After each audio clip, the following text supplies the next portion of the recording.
Nós começamos, né, um estudo, já tem um tempo, falando a respeito de como foi o início de todas as coisas, né, que Deus criou todas as coisas, céu, terra, seres viventes, anjos.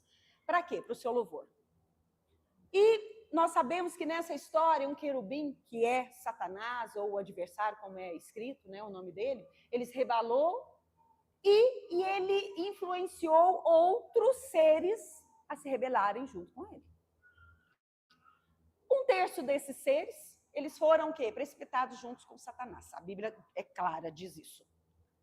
O outro terço, em Apocalipse, diz que o arcanjo Miguel, com um terço dos anjos, pelejaram contra Satanás e os seus, e os expulsaram, e não achou lugar para estes no céu. Então a gente, né, uma matemática básica, se é um terço, quer dizer que o todo foi dividido em 3 partes.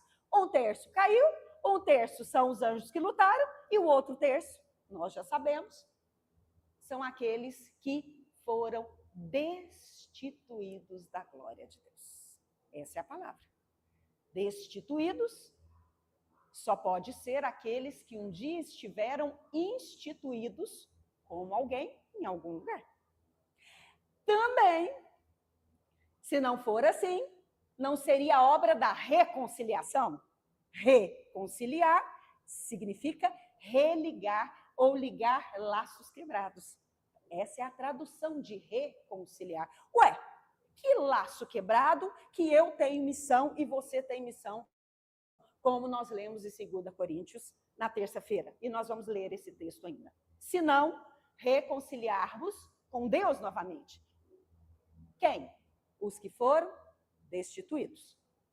O arcanjo Miguel, então, está na presença do Senhor, e como está ali, o último terço foi destituído da glória.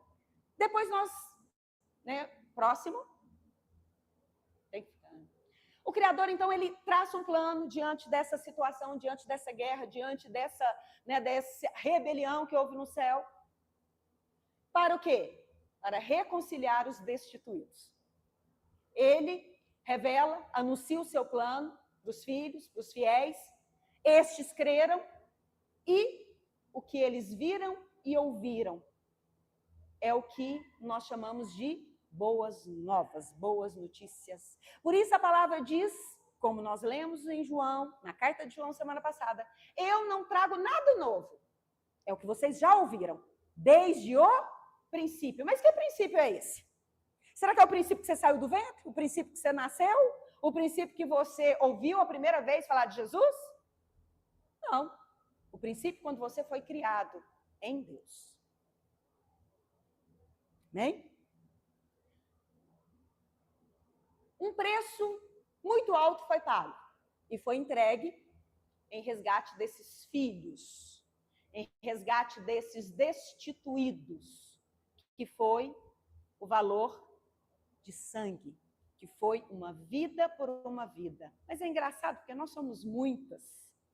Entenda uma coisa, a Bíblia diz que nós só existimos porque Ele existiu primeiro. Nós existimos nele. Então ele morreu por todos, porque todos estão ligados nele.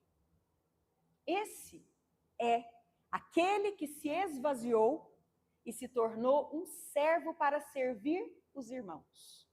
Aquele que dá vida a todos foi o que derramou a sua própria vida para que aqueles que estiverem nele recebam vida. Essa é a mensagem do Evangelho.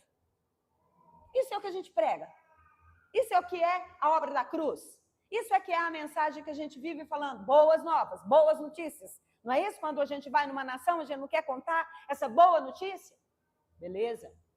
Então, o plano, o que acontece? O plano está sendo cumprido de períodos e tempos, muito bem estabelecidos por Deus. Muito interessante, porque Deus não deixou os filhos que vieram para essa terra desnorteados. Ele deu uma agenda e colocou um relógio, um cronômetro e falou, olha, esses marcadores aqui estão marcando os tempos, beleza? Beleza. Grande problema, nós não lemos os marcadores, muito menos olhamos para o relógio. E aí a gente foi chamada a atenção e a gente começou a perceber, não é isso? O que é o relógio? Sol, lua, estrelas, eles são os marcadores dos sinais, dos tempos. As festas são a agenda. Elas trazem um cronograma. Ó, primeiro tem que acontecer isso, vai ter que vir um com semelhança de cordeiro, ele vai ter que ser sacrificado como cordeiro, vai ter que ressuscitar no terceiro dia, no dia das primícias, ele vai ter que ser um pão asmo sem... E a gente sabe, vai vendo as festas e a gente vai vendo o cumprimento da agenda de Deus na pessoa de Yeshua.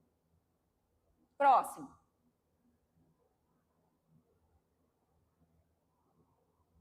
Então, o Criador, ele revela os tempos exatos de cada acontecimento através dos céus, pelos marcadores. Ele mesmo criou as constelações, sol, lua, estrela. Ele confirma os tempos e cumprimentos através da sua lei, dos moedins, que são as festas, e também através dos profetas. Né? E o tempo para pagamento do resgate já foi cumprido por intermédio da vinda do filho primogênito. Ou seja, por que primogênito? Porque Yeshua, o Mashiach, ele foi o primeiro a ser gerado. Ele é o primogênito de muitos irmãos, ou seja, o primeiro de muitos. Se tem um primogênito, é porque necessariamente terá outro, senão ele seria único. Ok? Amém?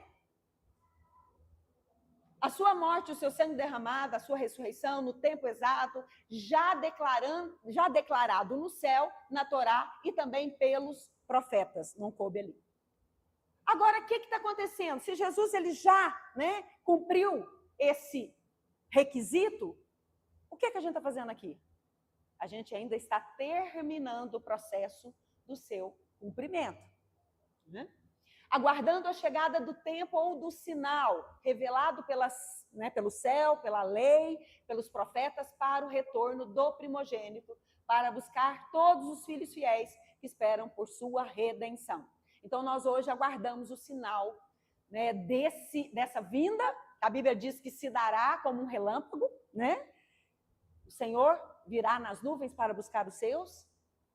Nós aguardamos o início do governo milenar de Cristo, que será necessariamente aqui nesta terra. E depois desse reino milenar, nós aguardamos o quê? A eternidade como galardão. Amém? Beleza. E aí nós abrimos e estudamos a semana passada a primeira carta de João. Pode passar. Então, a primeira carta do apóstolo João é muito interessante, que ela começa no versículo 1, dizendo exatamente isso aqui. Ó. Rapidinho, nós só estamos recapitulando, porque eu quero chegar num ponto que eu não falei semana passada. Primeira carta de João diz assim: ele escreve um evangelho e, por incrível que pareça, o que ele começa a escrever naquele evangelho é exatamente a mesma coisa. Depois vocês podem ir lá no evangelho e ver se não é a mesma coisa. E ele diz assim: a palavra que dá vida existe desde o princípio. Nós o ouvimos com os nossos olhos, nós o contemplamos e tocamos nele com nossas mãos. Fica parecendo assim, João deve estar falando para aqueles que não viram que ele como apóstolo... Não, ele não falou isso.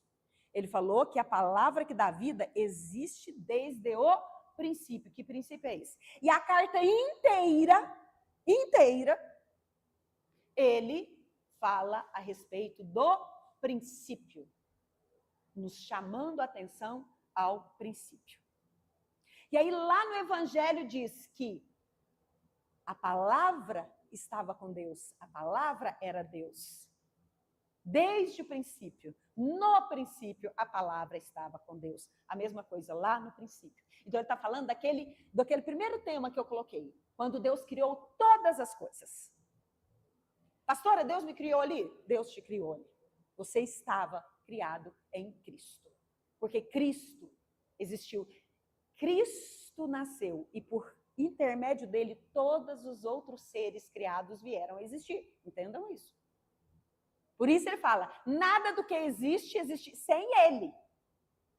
O próprio evangelho de João fala isso. Tudo veio a existir a partir dele. Beleza. Então nós lemos, e no capítulo 1, tá aí, a palavra que dá vida existia desde o princípio. Então, existe uma palavra que dá vida. A vida está em algo, em alguém, em uma palavra. Guardem isso.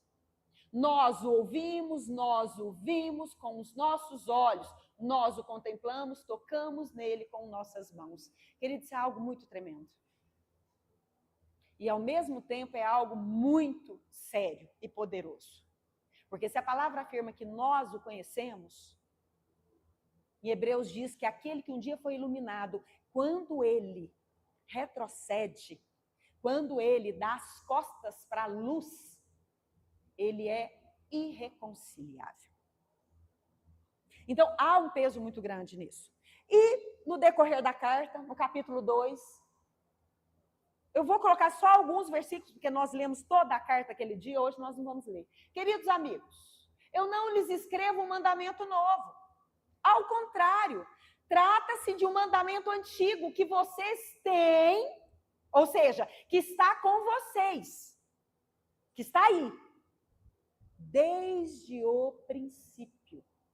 E o mandamento antigo é a mensagem que vocês já ouviram. Gente, que coisa é essa? Como assim? Ele está falando que eu tenho algo que está comigo e está desde o princípio. Eu já ouvi isso. Não é novo esse mandamento. Queridos, é bem verdade que a primeira vez que a gente ouviu aqui na Terra, como ser humano, aqui, né, nessa carninha bonitinha que você está aí hoje, falar de Jesus e você aceitou essa mensagem, parece que aquilo falou algo que te despertou. É algo totalmente novo. Não, parece que aquilo ali veio e falou assim, olha, você lembra disso? Calma, eu estou aqui com você. Ela consola. Por que ela consola? Porque a gente tem uma esperança. Por que a palavra do Senhor veio como consolo? Por que a palavra do Senhor trouxe o alerta do tipo assim, gente, o que eu estou fazendo com a minha vida? Não é isso que Deus espera. Não, eu quero sim, eu quero aceitar Jesus. Então, essa esperança, assim, se você trouxer à sua memória o momento em que você ouviu, o momento em que você, sabe, que aquela palavra entrou, você vai entender que era algo que parecia que você já sabia, que você tinha que tomar uma decisão, você tinha que tomar uma atitude. Você precisou ser muito convencido, depois você precisou ser discipulado, porque você se esqueceu da lei de Deus. Porque a Bíblia diz aqui, ó, que você tem ela. Moralmente, muitas coisas a gente deixava de fazer e às vezes os pais da gente nem falavam nada. Mas ou a gente não gostava, ou a gente não fazia, e de repente um dia você leu a Bíblia e fala aqui, ó, tá aqui, agora eu entendi. Essa era a vontade de Deus. Não estou falando só dos 10 mandamentos, eu estou falando daquela vida de um servo de Deus que deixa Deus guiar. Você sabe que tem caminhos que não te cabem, tem lugares que não te pertencem, tem palavras e pessoas que não fazem parte, não tem liga. E você falava, eu acho bonitinho, uma vez a Citivana me contou a história de como ela e o Paulo, né, se conheceram, e um dia eles estavam ali, ela estava numa festa, no ambiente dela, de família, e de repente Paulo falou assim, não, eu não fico nesse lugar. Mas o Paulo não era crente. E a Citivana falou, não, eu também não fico. Então, às vezes a gente tomou decisões em alguns momentos da vida da gente, porque a lei moral de Deus já estava, e está falando aqui, ó, vocês têm ela desde o princípio. Ela já estava aqui dentro, gente. É aquilo que eu falei. Ela, hoje, está escrita em que tipo de tábua? Na tábua viva? Na tábua de pedra? Qual? Porque a primeira tábua era pedra viva. A segunda pedra era pedra natural, porque o homem não estava preparado. Então, nós temos que começar a avaliar a lei de Deus nos nossos corações. Que tipo de pedra? Que tipo de coração? Será que eu tenho que ter um coração de pedra ou trocar ele por um coração quebrantado, de carne? Porque, às vezes, a lei ela está dura, está engessada. A gente sabe, mas não faz. Ou a gente ainda meio que negocia com Deus. Não, mas não é bem assim. Então, nós temos que começar a nos avaliar. Mas não tem como a gente correr disso aqui. No próximo capítulo... Ó, o meu ajudante está com... Então, nós temos o mandamento, ele é antigo, e a mensagem que nós já ouvimos. Por quê, queridos? Nós somos aqueles que foram destituídos. Depois, no capítulo 2 também, 24 e 25, diz assim: deixem que o que vocês ouviram desde o princípio permaneçam em vocês. Se o que vocês ouviram desde o princípio permanecer em vocês, vocês também permanecerão em união com o Filho e com o Pai. E isto é o que ele nos prometeu, vida. Por que Deus nos prometeu vida? Por que Deus teve que nos prometer vida? Porque nós estamos mortos, queridos. O dia que você foi destituído, você veio como morto. O mundo inteiro está morto. A única maneira de sairmos com vida é estando na vida, que é Yeshua. Não tem como. Todos foram destituídos, todos pecaram, todos. E carecem da misericórdia, carecem da salvação. E aí ele fala, isso é o que ele nos prometeu. Por quê, queridos? Olha, vamos imaginar, fazer um exercício mental aqui. Nós pecamos. Nós somos o terço que não nos posicionamos, beleza. Nós já tínhamos o conhecimento do Messias, do Mashiach, né? A Bíblia mesmo aqui, João acabou de falar, nós vimos ele, nós ouvimos ele, nós tocamos nele. E ele nos deu uma promessa. Lá no princípio, lá, ó, vocês ouviram desde o princípio, olha, vocês vão ser destituídos. Vocês vão ser passados pela prova. Mas eu tenho uma promessa, eu não vou deixar vocês sozinhos de jeito nenhum. Não vou.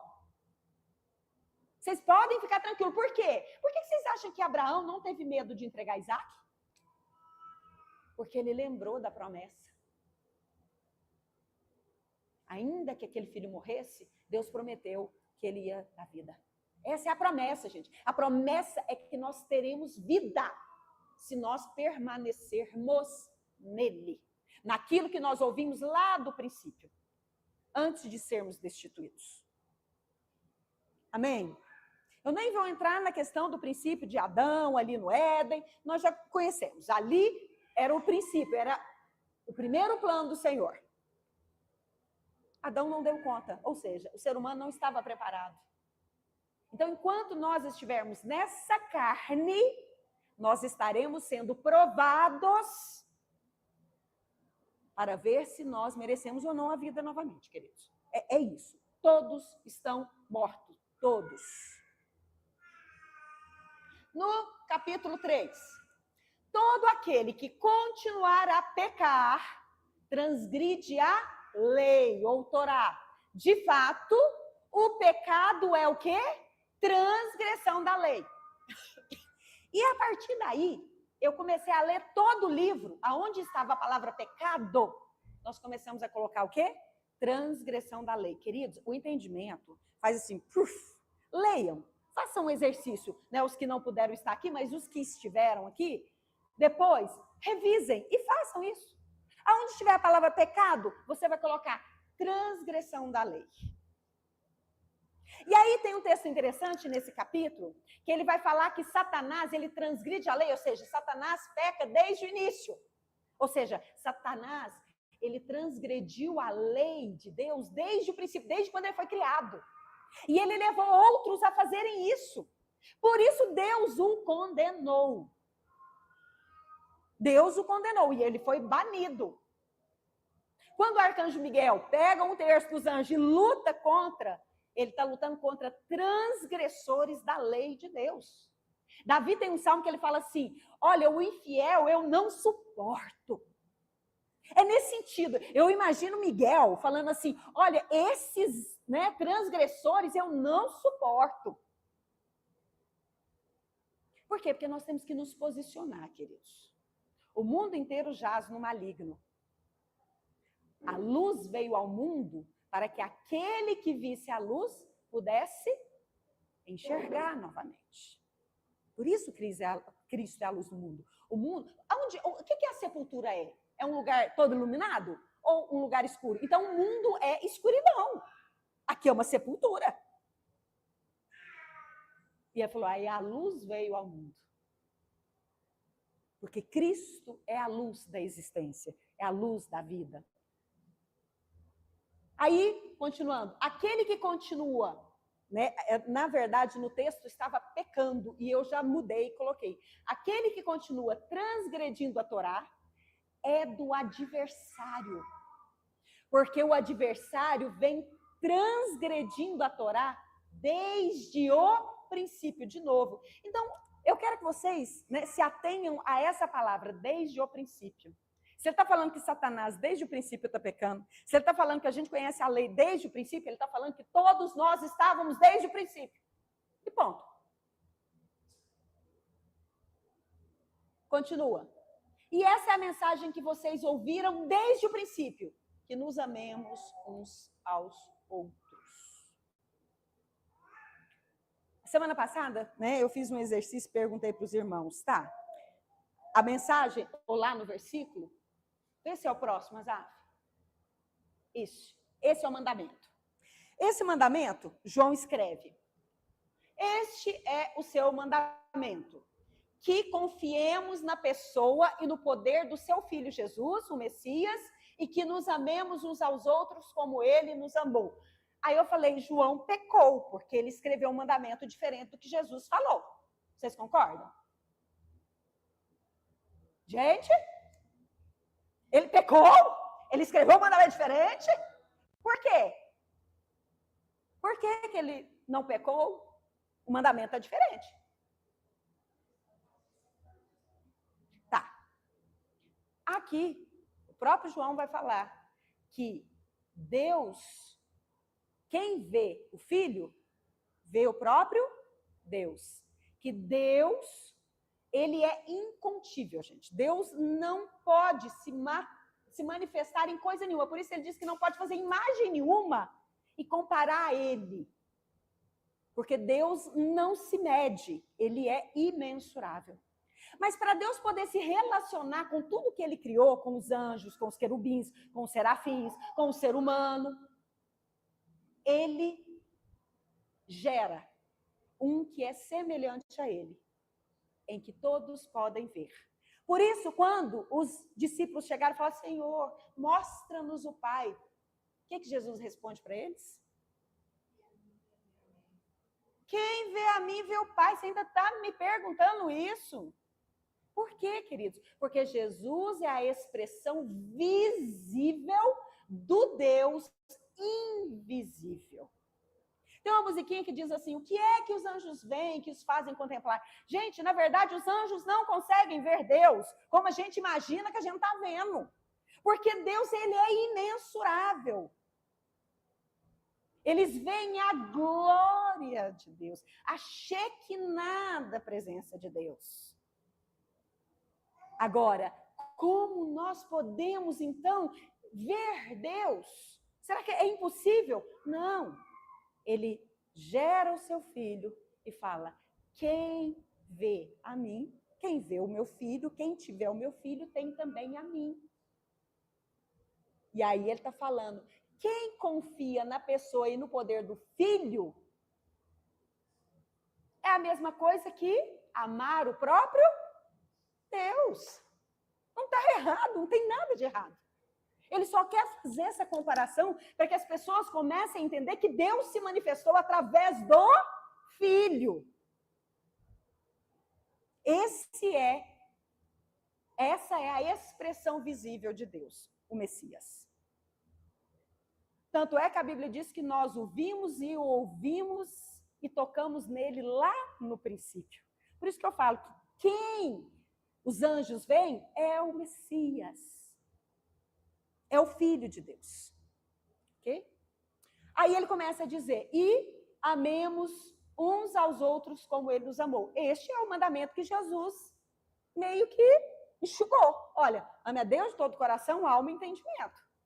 Então, quando a gente está falando isso, eu estou entendendo quem é Deus, como eu posso amar a Deus.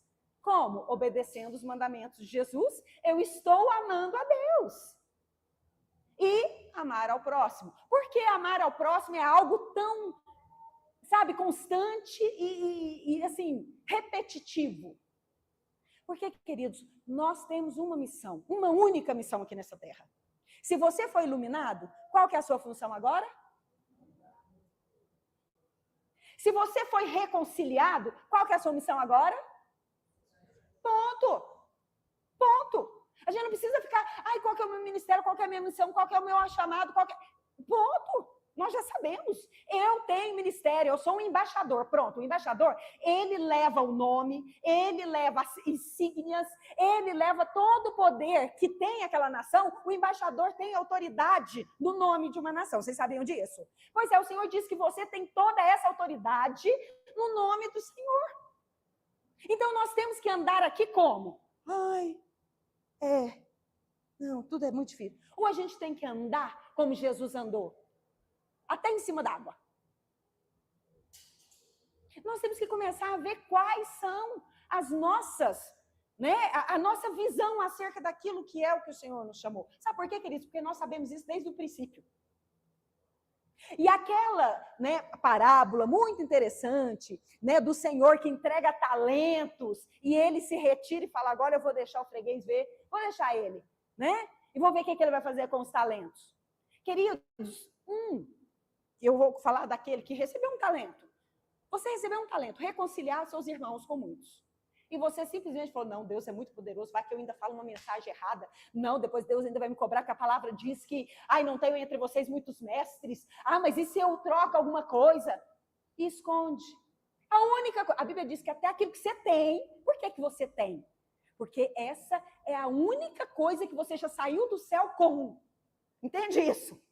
Você saiu com uma missão. Reconcilia seus irmãos, viu? Ama a Deus de todo o teu coração, crê no Filho, que é a expressão exata minha, e reconcilia seus irmãos. Se você não multiplicar isso, queridos, você está como aquele que pegou o único talento, ficou dentro da igreja, sentou e falou, não, mas eu estou adorando o Senhor. Foi isso, ele pegou o talento e ficou aguardando. A Bíblia não fala que ele fez nada de errado. A Bíblia diz que ele simplesmente não saiu para fazer o que ele deveria. Ele não multiplicou, só isso. Ele foi estéril.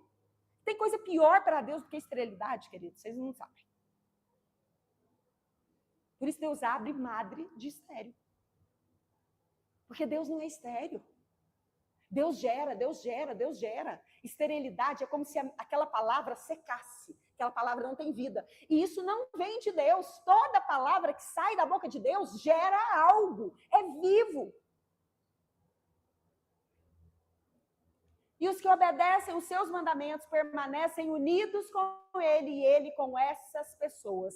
Da seguinte forma, sabemos que ele permanece unido conosco pelo Espírito que ele nos deu. Então, essa é a liga. Essa é a certeza. Essa é a corda de amor que a gente canta, que nos dá a convicção que nós estamos ligados em Jesus, o Espírito do Senhor. E aí depois no capítulo 4, ele ainda fala algo interessante, eu não escrevi, mas ele fala algo assim, por isso vamos examinar os espíritos, porque tem espírito que não é de Deus. Examinem. Vejam, que espírito tem ministrado. Por quê, gente? Existe o espírito do mundo. Existe o espírito da parte do inimigo. Existem espíritos maus, espíritos imundos, espíritos enganadores, o espírito anti-messias, que é o que ele está falando nessa carta. Então, nós temos que examinar. E aí ele fala lá, como que você examina? Qualquer um que nega que Jesus veio como homem. Por quê? Porque Jesus, ele se esvaziou a ponto de se tornar servo.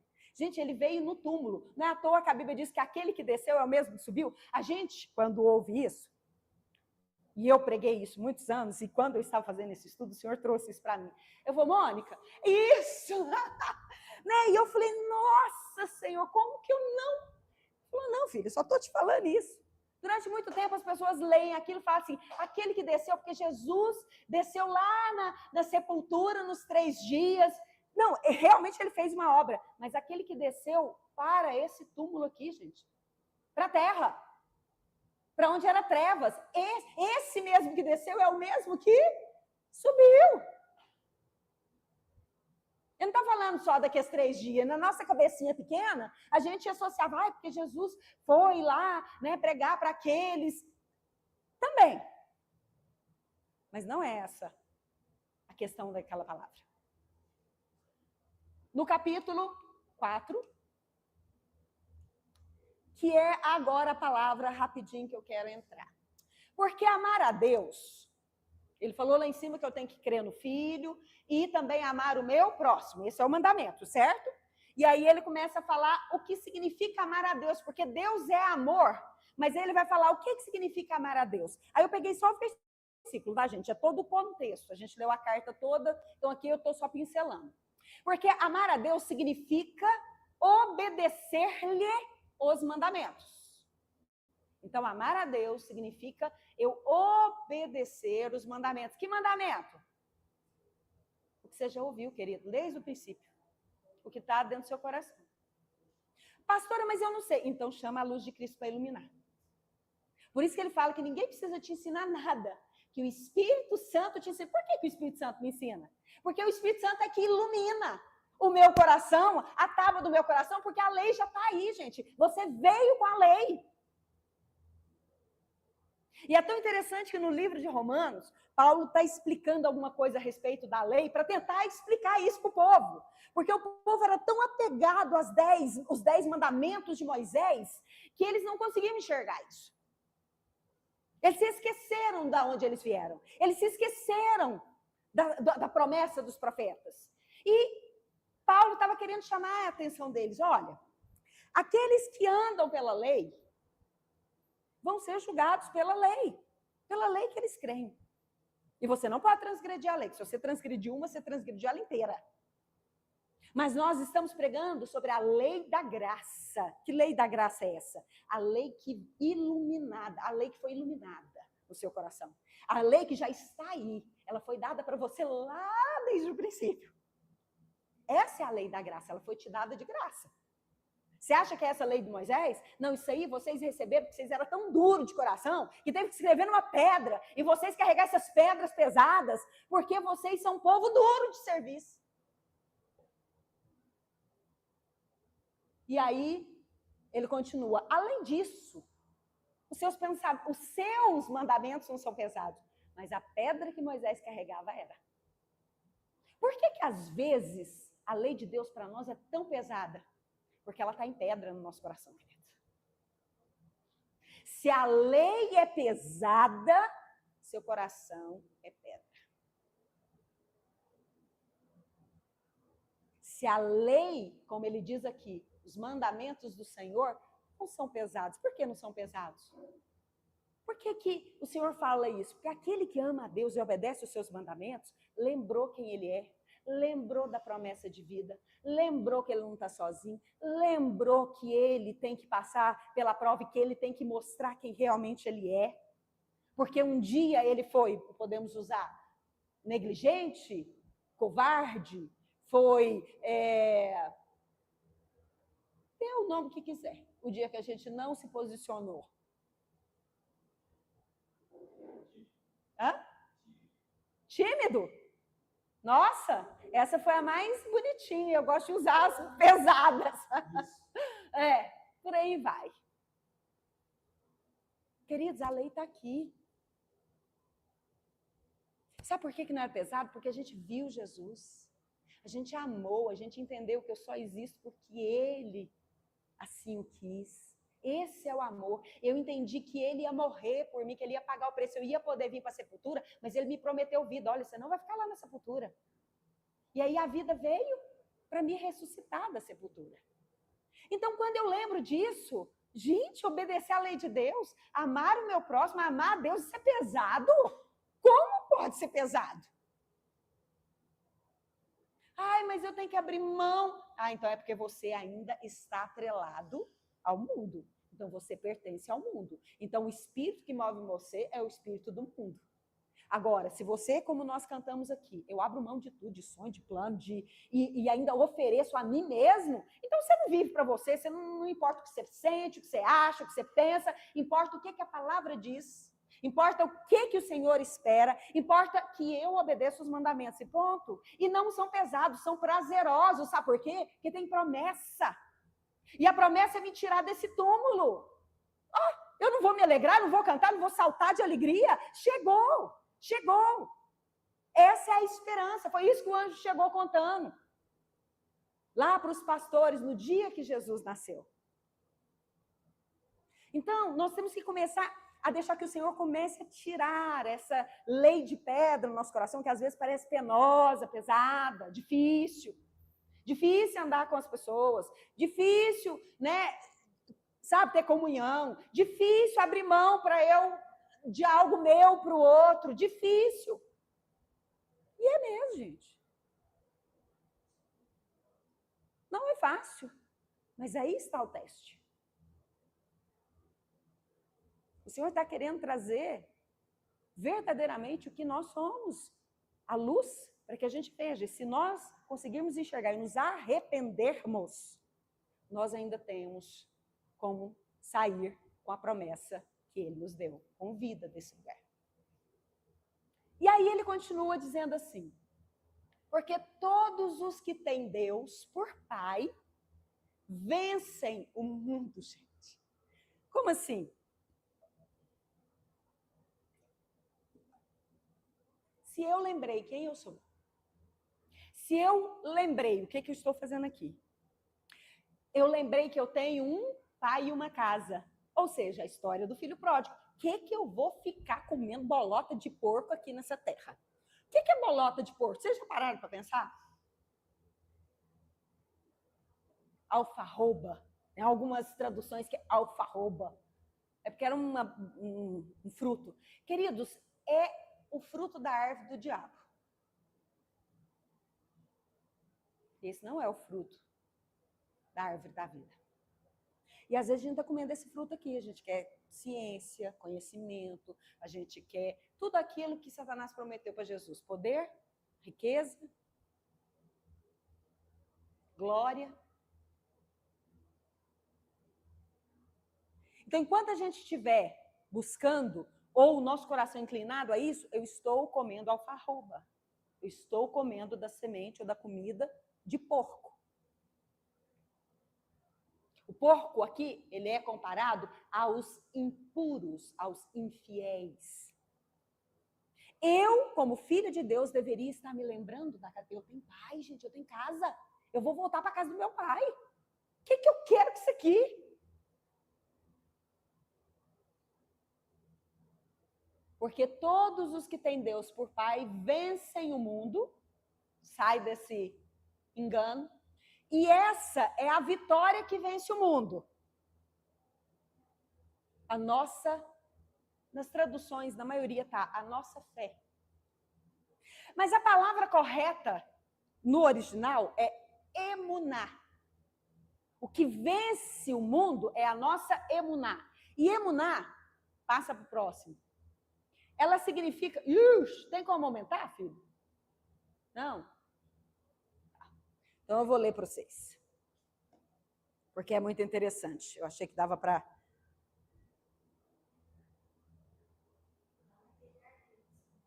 tem o arquivo aí, depois vocês podem abrir, né, no programa. Emuná é geralmente traduzida como fé ou confiança. No entanto, seu significado vai além de uma simples crença, de eu crer em Deus, de eu crer em Jesus, como algo intelectual, como emocional, né? Emuná é uma confiança firme, é uma fidelidade constante. Ora, como é que eu sei que alguém é fiel? Porque ela fala que é fiel? Ela só basta falar e eu sei que ela é fiel? Não, como que eu sei que uma pessoa é fiel? Pelas ações dela, ela vai me mostrando a fidelidade dela. Pelas ações, ela vai me mostrando se ela confia ou não. Então, ele continua a dizer, a raiz da palavra emuná Aí tem um nome aqui em hebraico que está ali, mas depois vocês leem. E ela significa ser firme ou ser fiel. Então, a palavra, ela fala a respeito de uma ação que mostra integridade, firmeza, certeza. Emuná aparece várias vezes no Antigo Testamento. Por exemplo, tem um texto que diz assim: pois o justo viverá pela fé. Lá está escrito: pois o justo viverá pela sua emuná. Na minha Bíblia, que é essa aqui, no hebraico, ela ainda está um pouquinho mais completa. Diz assim, ó: olhem, começa dizendo assim: o orgulhoso, ele não é inteiramente justo. Mas o justo obterá a vida por meio da fidelidade confiante. Em algumas está, o justo viverá pela fé. Não, ele obterá vida. Por quê, gente? Eu não estou morto. Eu não tenho que obter vida. Agora, como que eu vou obter vida? Se eu permanecer firme em quem? Na vida. Naquele que é a vida. Se eu manter a minha confiança independente, se está demorando ele me abrir o túmulo.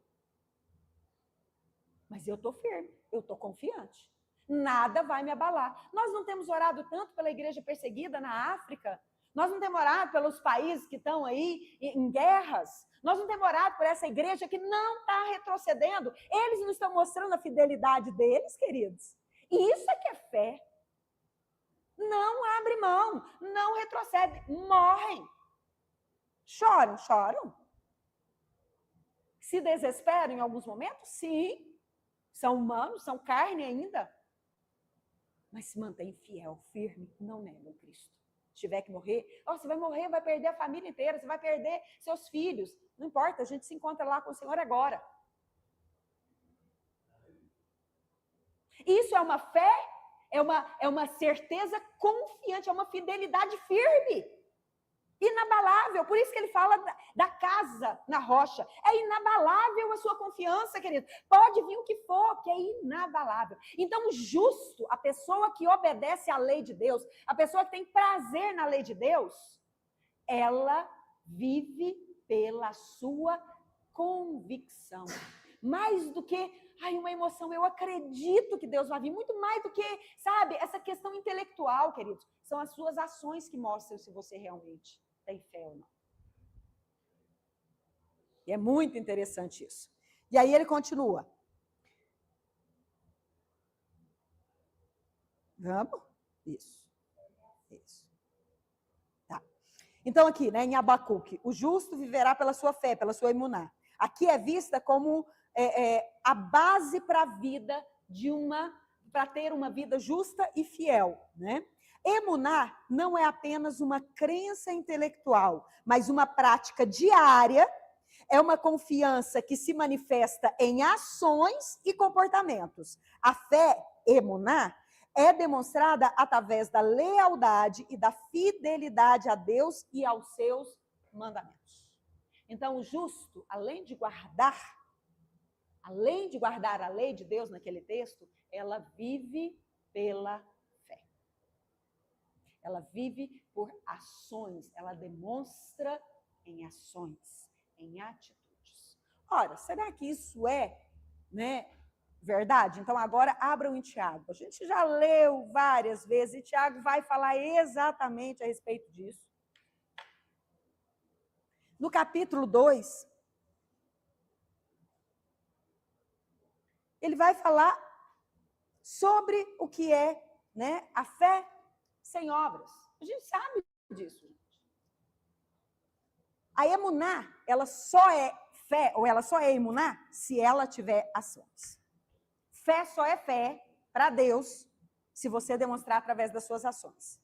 E diz assim no 2, a partir do 14. De que adianta, meus irmãos, alguém dizer que tem emuná, que tem fé, se não tem ações que a comprovem? Esse tipo de fé é incapaz de salvar. Por quê, querido? Se eu não tenho a fé, a confiança, a certeza, eu não estou na vida. Se eu não estou na vida, eu estou condenado, queridos.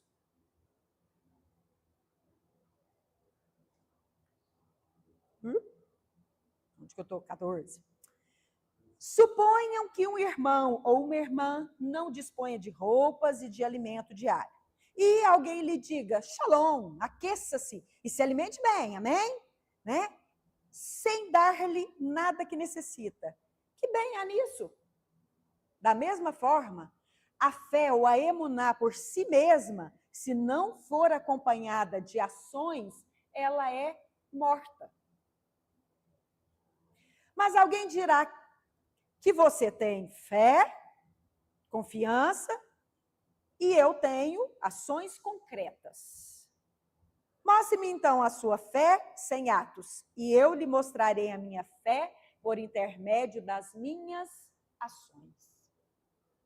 Então, a verdade é, queridos, que quando o Senhor Jesus, na parábola, né, que diz assim, então chegará aquele dia em que muitos dirão, Senhor, eu fiz tantas coisas em seu nome, eu estava na igreja, eu orava, eu viajei, né? Aí eu posso falar, posso até incluir, fiz missões, fiz evangelismo, fiz visita. Eu preguei no seu nome, eu curei no seu nome. Queridos, é o nome do... Sabe, a pronúncia do nome de Jesus pode ser feita até por um bandista, que o bicho vai embora. Não tem como. É o nome dele. Por que o nome dele? Porque é a palavra falada. É a palavra. E aí ele fala que, olha, então não adianta a pessoa vir e falar assim, não, mas eu tenho fé, eu tenho fé. Aí a Bíblia diz que Jesus olhou e falou assim, olha, mas eu não te conheço. Eu não te conheço por quê? Porque o Senhor não vai ver obra nenhuma. O Senhor não vai ver ações, o Senhor não viu atitudes nessa pessoa. Essa pessoa passou como que morta o tempo todo. Ela estava fazendo no escuro. Não tinha a luz de Cristo. Porque as ações é que mostram a nossa fé. O que nós fazemos. Tá. Beleza, pastor. Então, fé não é uma emoção, não é intelectual, é uma atitude só. Não. Não. A fé, ela é geradora, ela cria. A fé, ela tem que criar algo. A fé, ela não mantém esterilidade. Aonde tem fé, tudo que você fala são sementes. E essas sementes geram. Sabe, queridos, nós temos um problema que a gente acha que ser justo, andar pela fé, está muito ligado naquilo que a gente faz vendo. Ó, Paulo está vendo o que eu estou fazendo? Ó, a Rosana está vendo o que eu estou fazendo? Ó, a Bia está vendo o que eu estou fazendo? Então, né? Estou orando, estou visitando. Mas a palavra diz o contrário. Que a gente não anda por vista, mas por... Não ando por vista. Nós não podemos andar por vista. Nós andamos por fé. Tá, mas então se não eu não vejo a fé do meu irmão só, né, pelo que eu estou vendo, como é que essa fé é gerada? Como que ela gera verdadeiramente ações que o Senhor veja? Porque quem tem que ver, queridos, a nossa fé é o Senhor. Eu não meço a fé do Paulo pelo que eu vejo. Eu não meço a fé da Cid pelo que eu vejo. Quem mede a nossa fé é o Senhor, pelo que ele vê. E a Bíblia diz que Deus não vê como o homem vê. Não vê. Então, como que é isso? Como que o Senhor vê a nossa fé? Eu vou te dizer. Romanos, Paulo fala algo muito interessante. Ele fala que a fé, que essa emuná, que essas atitudes que o Senhor vê em nós, elas vêm por algo. A fé vem pelo ouvir. Então, a gente não anda pelo que? A gente anda pelo que? Porque fé é ouvir. Então, quando eu não ouço a Deus, quando a gente fala do sábado, quando a gente fala, gente, vamos guardar, no sentido de você realmente ouvir o Senhor. Se a Bíblia diz que o Senhor pôs uma mesa na presença dos inimigos, está lá o seu cálice no seu lugarzinho te esperando. Tudo que o Senhor quer é que você sente na mesa. Para quê, gente? Para quê? O Pai quer falar. Nós precisamos ouvir. Então não adianta eu fazer, que isso não é fé. O dia que o Senhor veio sentada, no sentido de parar para ouvir a Deus. Aquilo que eu produzi a partir do momento do que eu ouvi o Senhor falar, isso para Deus é confiança. Isso é fé.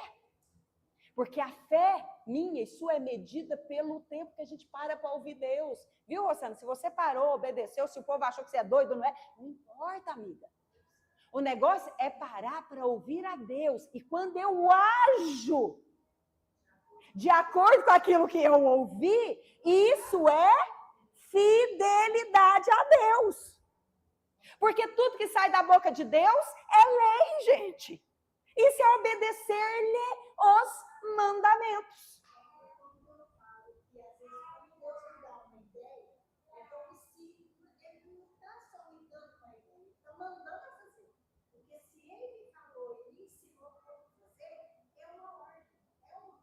É isso aí. Se eu não faço, parece que eu estou desobedecendo.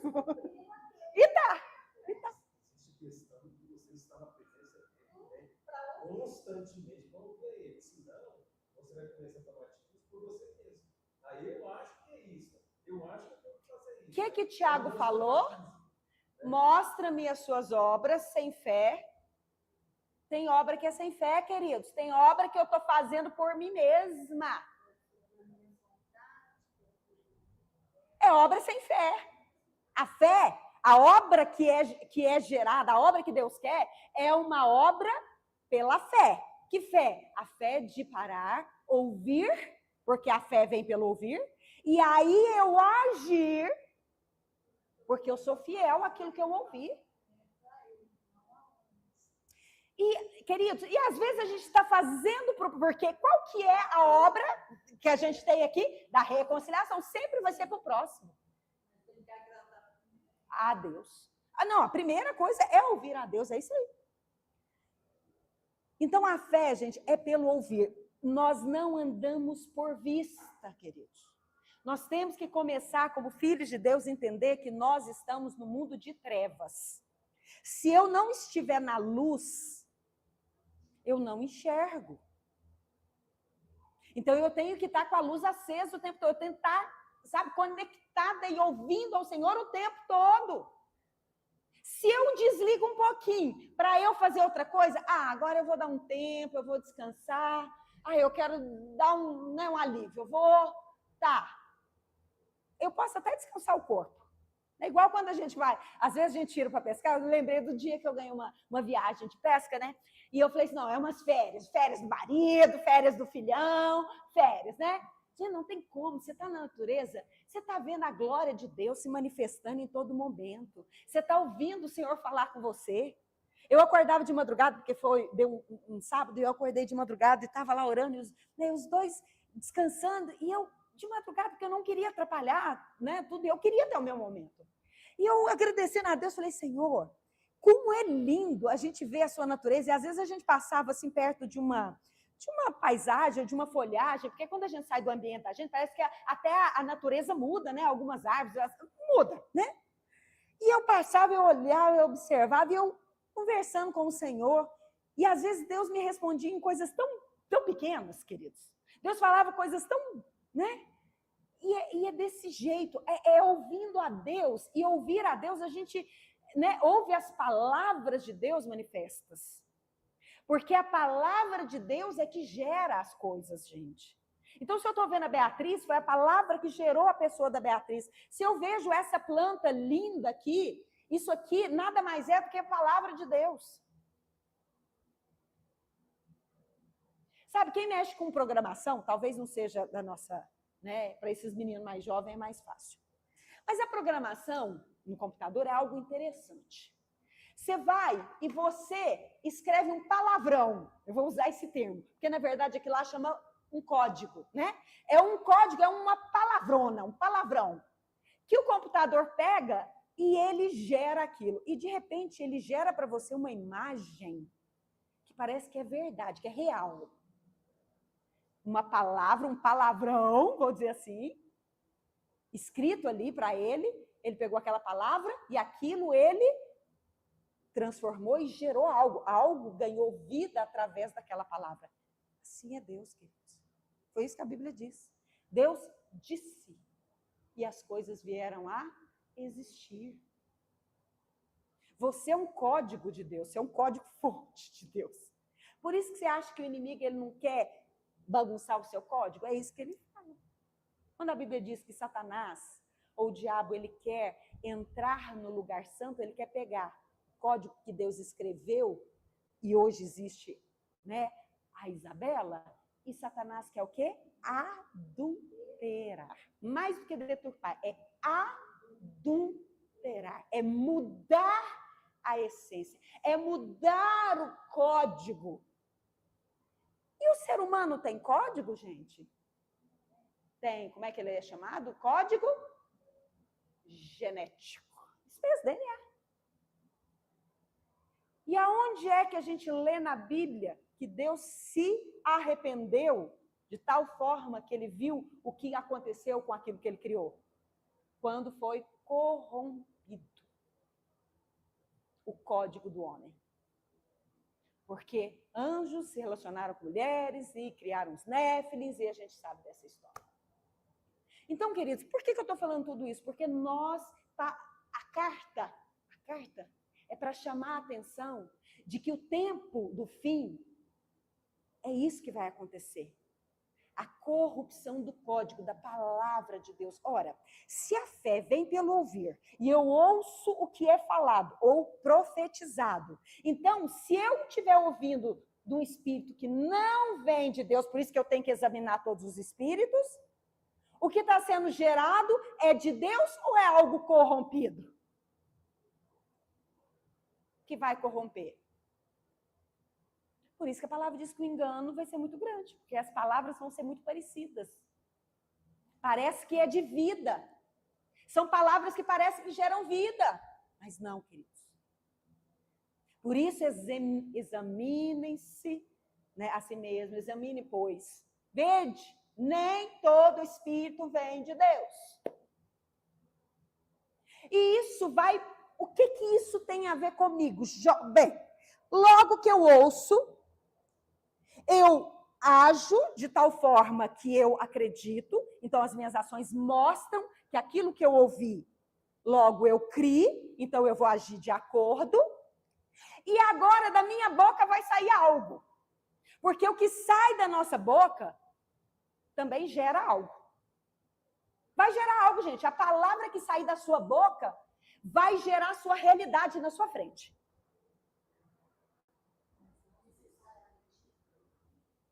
Vai gerar realidade na sua frente. Pedro viu a Deus? Não, eles viram parecendo um fantasma. E aí eles ficaram com medo.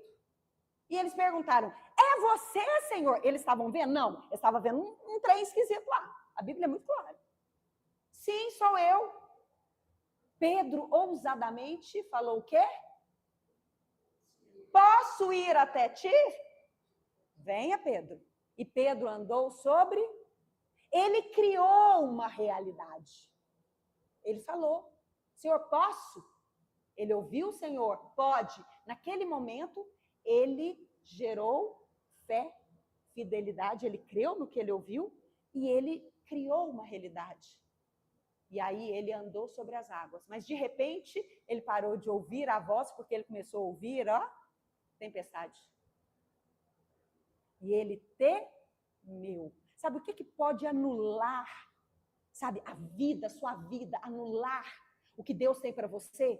Medo. Ora, o verdadeiro amor, quando eu obedeço de verdade, quando eu ando por emuná, quando eu guardo as mensagens do Senhor, quando eu amo a Cristo de tal forma que eu ouço Ele, lança fora o medo. Esse amor maduro de um filho que entende, lança fora o medo. Mas se o medo está, o amor não está aperfeiçoado nele. Ou seja, Cristo verdadeiramente não está totalmente firme nele. Eu ainda estou nas trevas. Pois aquele que diz que está na luz, mas odeia seu irmão, ainda está em trevas. Ele dá uma mensagenzinha simples. Mas não é simples não, tá, queridos? Que amar irmão não é fácil. E quando ele fala de amar irmão, ele está falando do ser humano. Então eu tenho que amar o inimigo, eu tenho que amar aquele estuprador, viu, Leila? Eu tenho que amar aqueles governadores, os governantes, os que estão perseguindo, os que estão matando. Pastora, mas eu descobri que nem todos são de Deus. Sim, nem todos são de Deus. Mas, a princípio, eu tenho que amar. Porque se eu estou ouvindo a Deus, como a carta diz, tem uns que Deus vai falar, nem ore por esse. Então, eu tenho que estar atenta. Eu tenho que ouvir. Eu não tenho que fazer o que eu acho. Nós temos que ouvir o que Deus está falando conosco. Isso é fé. E a fé vai fazer com que eu crie realidades através daquilo que eu falo. Crie, logo falei. Crie, ouvi, confiei, obedeci, logo falei. Uma vez que eu falo, eu crio a minha realidade. Eu posso andar sobre as águas, eu posso declarar para o morto levantar, eu posso declarar para o doente estar curado em nome do Senhor Jesus. O problema é que a gente ouve as vozes, outras vozes, e depois fala, gerando coisas também. Sim. Recebida, é restrição. Sim. Não só a direção do Senhor. É aquela velha premissa, né, queridos? A gente foi pela nossa força, que a gente acha. Como que a gente conhece muitas coisas? Através daquilo que a pessoa fala. Ah, eu não dou conta. Ah, é muito difícil. Ah, tudo. Literalmente, não é isso que vai ser a vida da pessoa, queridos? Ela está criando a realidade todos os dias. Não, eu posso. Não, eu creio. Não, eu vou. Não é nada difícil para mim. Mas se o outro conseguir, eu também posso. Isso não é ser arrogante, gente. Isso é você saber quem você é em Deus.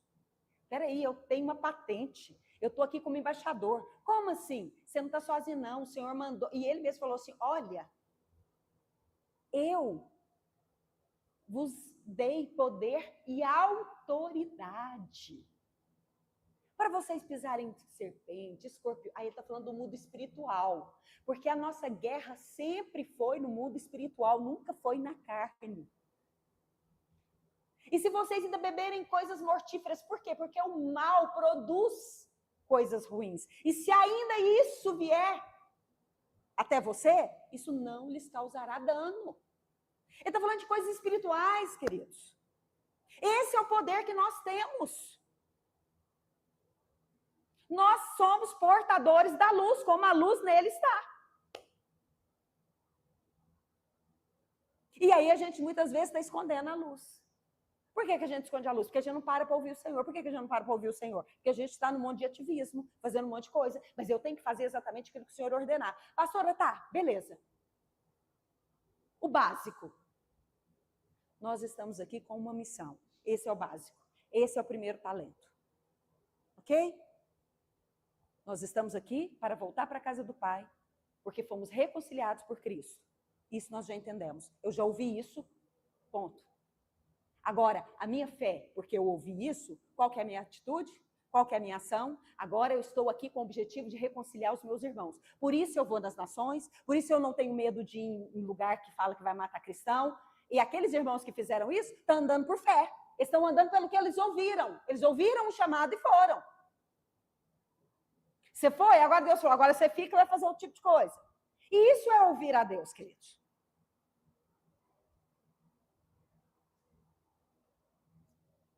Palavras, ações, elas criam realidades diante de mim. Então, comecemos a parar no sábado para ouvir o Senhor, tirar um tempo, que seja, queridos, olha, que seja meia hora. Eu vou colocar porque eu acho meia hora ainda pouco, mas seja meia hora. Um desafio. Abram a palavra. Pastora, qual livro? Se Deus falar assim, leia Provérbios, você vai abrir em Provérbios em algum lugar. Ah, Deus colocou no meu coração, eu leio uma carta de Paulo. Então, vai procurar uma carta. Na hora que parar numa carta, você fala, Senhor, então fala comigo. Ah, Deus não falou nada comigo, então eu vou abrir, o Senhor vai falar comigo. Eu não estou falando fazer loteria, não. Estou falando para você falar, Senhor, eu preciso ouvir o Senhor. Ou, você bate o joelho e fala, Senhor, fala comigo. Eu estou aqui para te ouvir. Bate o joelho e fica ali, meia hora. E o Senhor, nós precisamos ouvir o Senhor, queridos. Nós precisamos ter fé genuína, verdadeira, aquela que a Bíblia diz que eu tenho que ter. A emuná que vai fazer com que eu tenha ações realmente que o Senhor vai ver e serão relevantes. Amém? Beleza. Essa é a minha palavra. Essa é a minha, não. Essa é a palavra do Senhor. E assim, o Fernando até comentou, falou, Mônica, você vai dar continuidade? Sabe, Deus falou muitas coisas. E com relação a essa questão de nós estarmos gerando uma realidade diante de nós, baseado na fé que nós temos, na confiança, na certeza que nós dizemos ter. Nós precisamos começar a avaliar que tipo de realidade, que tipo de futuro, que tipo de vida que eu estou tendo hoje e se ela está baseada naquilo que eu tenho ouvido do Senhor. Se não, queridos, igual o Luiz falou, e é isso aí. Existem muitas vozes, muitas, não são poucas, são muitas.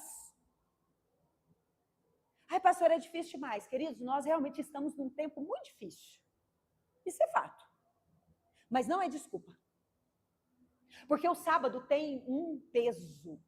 Até Satanás, a Bíblia diz em Jó, que ele vai na presença do Senhor.